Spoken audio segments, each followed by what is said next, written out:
الرحمن الرحيم الحمد لله ثم الصلاة والسلام على رسول الله صلى الله عليه وسلم وبعد waxaan rabaa aad waxaan horta ugu maadcelinayaa dadka oo ka soo qayb galay munaasabaddan ballaaran oo muhiimada noo ah oo qoomiyadda Deerweyne oo maanta ay ka shirayso dhalinyarta qoomiyadda iyo waxaan ka hadli doonaa hooyo iyo caruurteeda waxaan ka hadli doonaa xilligii gumeysiga Israel waxaan ka hadli doonaa xilligii UEC-da iyo dagaalada la soo maray waxaan leeyahay marka khudbada intii guud galin waxaan u mahadcelinayaa dadka igu casuumay qaasatan sidii walaalkay Maxamed iyo walaalkay Cabdikariin iyo walaalkay Xasan iyo walaashay Zainab iyo Maryan waxaan leeyahay waad maasantihiin maadaama ay igu yeerteen xafladan mid labaad waxaan rabaa inaan ku soo qaato khudbadan arimo aad muhiim ah maadaama aad tihiin dhalinyartii qoomiyadda Deerweyne waxa idin dhashay hooyo waxa idin soo foolatay hooyo waxa idin soo dhibtootay oo dadaal fara badan la soo martay hooyo waxa idin soo dhabar adeegana waa hooyo taasoo waliba aan gudanan waajibaadkii iyo naxariistii aydan nagu soo koristay xitaa wax kamid ah hataan u sameeynan waxaan ku leeyahay taas waxay tahay dhamaantiina ma jiro hooyo nin hadda awaalkeeda gudi karo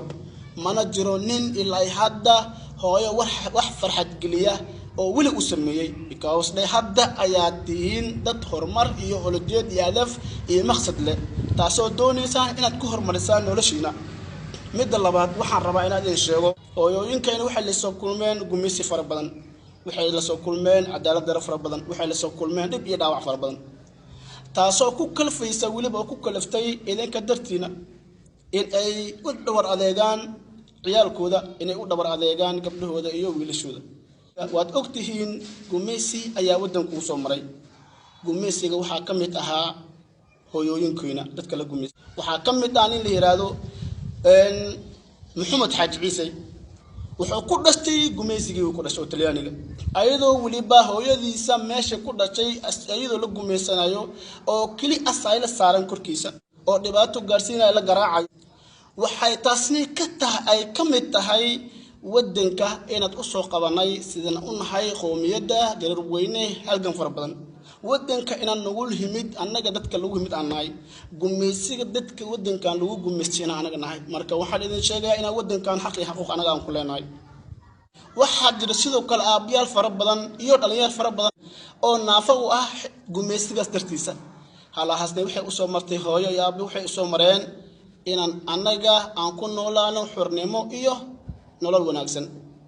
waxay noogu baahiin hooyooyinkii meesha ku dhintay inaan u sameeyno baroordiiq aad iyo aad weyn waxay u baahiin inaan ku xusno taariikh waxay u baahiin inaan ku xusno soo saarno buug ka hadlaya halganka faraha badan gaajada faraha badan gumeystaha faraha badan ee dalka u soo maray waxa kamid ah dadka ka saaray gumeysiga dalka Soomaaliya waxa kamid ah Islaam la dhahayo Makay Garaare aad bay u taqaaniin gabayo fara badan ay tirisa baajiro gabayo fara badan ay tirisa baajiro waxaan soo bandhigi doonaa gabayadoo idil waxaan soo bandhigi doonaa dadkii kaleente oo kamid ah ururka Israel oo qoomi oo u soo halgamay dalka Soomaaliya xornimadiisa raadiyay khayladaan sameeyay gacanna waliba ka deestay arintaas waxaan ku xusu doonaa buug anaga aan soo wadno goordhow buugaas oo soo bixi doonaa sanadka 2020ka sidan jecelna insha Allah taasi marka waxaan rabnaa inaan ku xusno hooyooyinkeena la liiday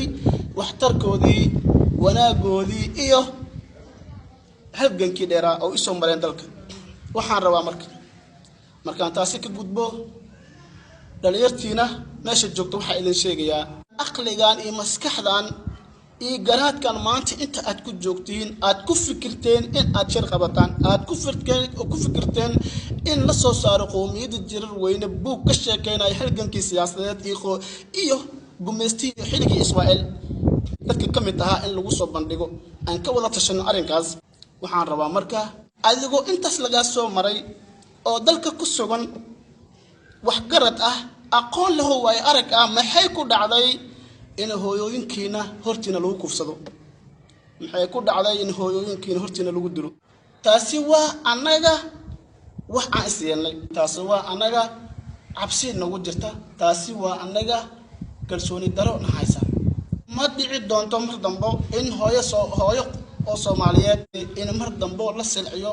amba la dhibaateeyo oo aan indhaasi qabsano waxaan idin sheegayaa nafteeda baan u hurayaa oo maalkayga baan u hurayaa oo afkayga baan ku difaacayaa oo dhiigayga baan ku difaacay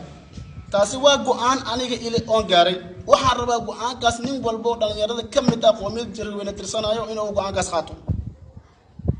waxaan rabaa go'aankaas inaan ka mid isnaano waxaan rabaa khudbadayda inaan ku soo gabagabeeyo khudbadayda aan rabaa hooyo waxaan kaaga tacsiyeynaa hooyo